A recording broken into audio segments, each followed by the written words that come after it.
Hey, what is the first game we're talking about today, Jay? The first game we're talking about today is called Tiny Tina's Wonderland. Love Tiny Tina. Sounds like a great name. Is this Love a new Wonderlands. game? What is this? Yeah, well, it's a spin-off of a franchise. If you've heard of the franchise Borderlands, it's been around about 10, 15 years now. There's been 3 major titles. Borderlands 3, I think, is 2 years old now. But this is a character that's spinning out from that game. And there was a mini game that this is based off of that was in the second Borderlands.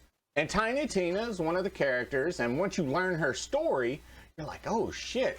Like her parents get murdered in front of her. And she kind of deals with life by doing fantasy type stuff. And they've even created a side game, Tiny Tina's Wonderland, for people who play D&D. So this is a very D&D-esque type world, kind of mixed in with future apocalypse, because all the Borderland world takes place in some future apocalypse, some future space western-esque world.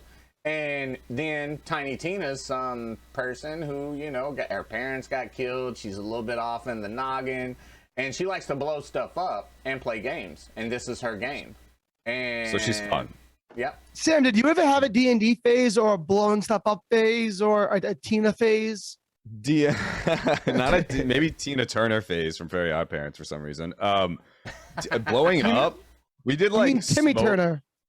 Wasn't there a Tina Turner? No, Tina Turner is an amazing singer from like back in the Motown days. Her husband was Ike Turner, who was the big producer, but also kind of a shady bad guy.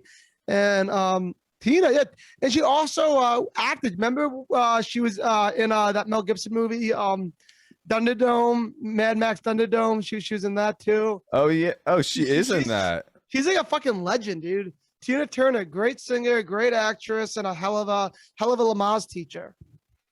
Yeah. Well, I don't know if she ever taught Lamaze. She probably didn't. What is that?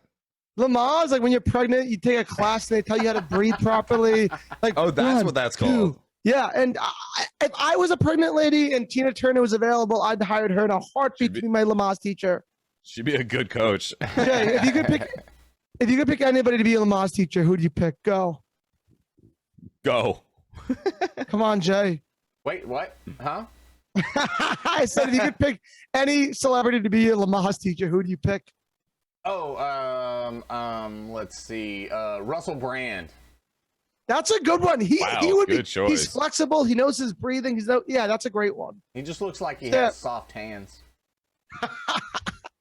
Sam, do you have anything to bring to this conversation? I was gonna go the complete opposite and say like The Rock or something, just to be like, it's just like you got it. It'd be really encouraging. I don't know. I wouldn't want to let down The Rock in front of me. I mean, if you need somebody to do it in an earthquake when you're falling off a building, or exactly, I think he's your guy. You need it done in a helicopter while he's flying it and saving everybody. Dwayne Johnson is your man. Jay, have you ever seen the movie Skyscraper? No, I don't think he has. I don't think I have. Or if I have, it's just one of those crazy action movies that he's in that I really didn't pay only half attention to or whatnot, you know? Let me give you the quick premise of this movie, and then we'll get on to the trailer, because this premise is so funny. You'll love it, Jay. It's The Rock, and he's like, there's like a new building like in Dubai or China or something that's like the highest skyscraper in the world, and it just opened. And he brings his wife and family to the top of the building to show with them, and then some businessman was like, hey, guy, come to the lobby. I need to show you something. I'll be right there. And as soon as they get to the bottom, they're like, yeah, this building's coming down and you have like 1 hour to save your family. So the whole movie is just The Rock climbing the skyscraper to save, and like the elevators and the stairs are not available for him. So the only way to save his family. So it's literally 2 hours of just The Rock. And that's the whole fucking movie. Yeah, I think I missed that one.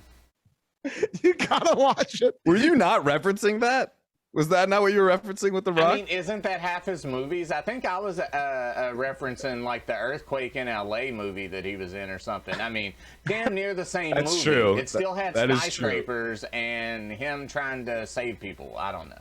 No, the skyscraper is just him climbing the one skyscraper. Yeah, it's literally that was part of the other movie. See, I thought you were referencing that and letting Joey just describe the movie anyways. You're just gonna be like, yeah, that's literally what I was talking about. There's lots of rocks that jump, climb, fight, dance. Rocks the foundation to every building. Let's be real. But this little Tina magical world, Dungeon and Dragon Master sounds really fun, and I want to see her blow shit up. So without any further ado, can we roll this trailer, please? Yes, we can. I have to disappear for half a second. No! Ooh, we're seeing behind the magic right now. I feel like he has like video game posters right in the background of his screen. Ooh, violence, blood, suggestive themes, partial nudity, language, crude humor. There is a world beyond the borderlands. This A word world is hilarious. forged by wonder and ruled by fate. There's one alone who can wield fate. One alone whose story is in their own hands. The Fate Maker. That's you. Heavy, right? Is that Joe McHale? No way. That heavy. That sounds very much like him. I can aid you. I am Valentine, gallant adventurer. The scary stabby one is Fred. The undead fall beneath our blades. Ah! Is that her? Real evil vibes this way. Now follow me. I don't know if we can hear you, Jeff. A beautiful body indeed. And full of power. I'm invincible. Looking bad. How do we win this? We attack together. That's her? I think she's the creator. I don't think she's actually in the world. I think she just created the world. I'll give you a fight. Boy, that's a big boy. Big boy. I believe we have found our champion. Badass. Oh, listen to me, lip flapping while you could be off adventuring. Tina, you left a cheese curl on the board. Mayhaps it is a powerful ancient meteor, and it begins to rise from the ground. This isn't a blessing. It's a blasting! Hold on, what game are we playing here? We're playing Bunkers and Badasses. Yeah. Inside of the game is called like Bunkers and Badasses. Talk about meta.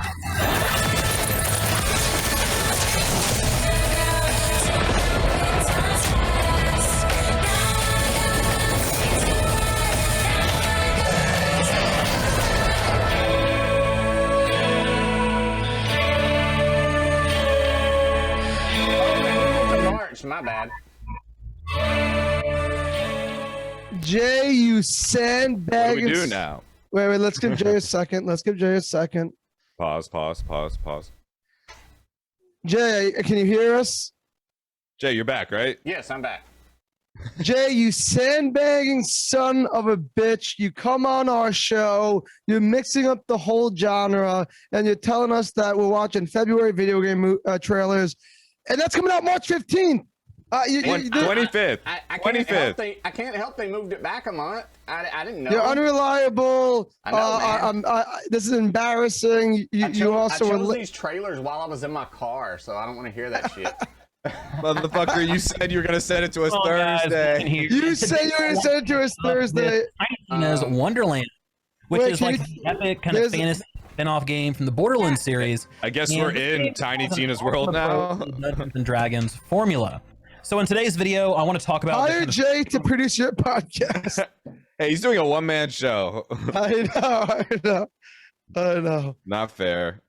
And let's welcome Jay back on. All right, so Jay, baby, that was an amazing trailer. I have a lot to say on it, but before we do that, I want to hear Sam's analysis, then I want to hear your analysis, and then once you two girls give your little chit-chat, I'll tell you how I felt. So Sam, let's lead us off. I guess we gotta like change the lens of how we're like rating this, criticizing it, making analysis on it. There's no Roger Ebert review for this either. There's none. Is there any video gamer critic? I'm like sure that? there's a guy, but I don't know. There's one guy. Yeah, maybe. I don't know. That'd be a sick job. Oh, there's totally. jobs like that, right? Yeah. Just playing video game? Kind of. What do you mean, kind of?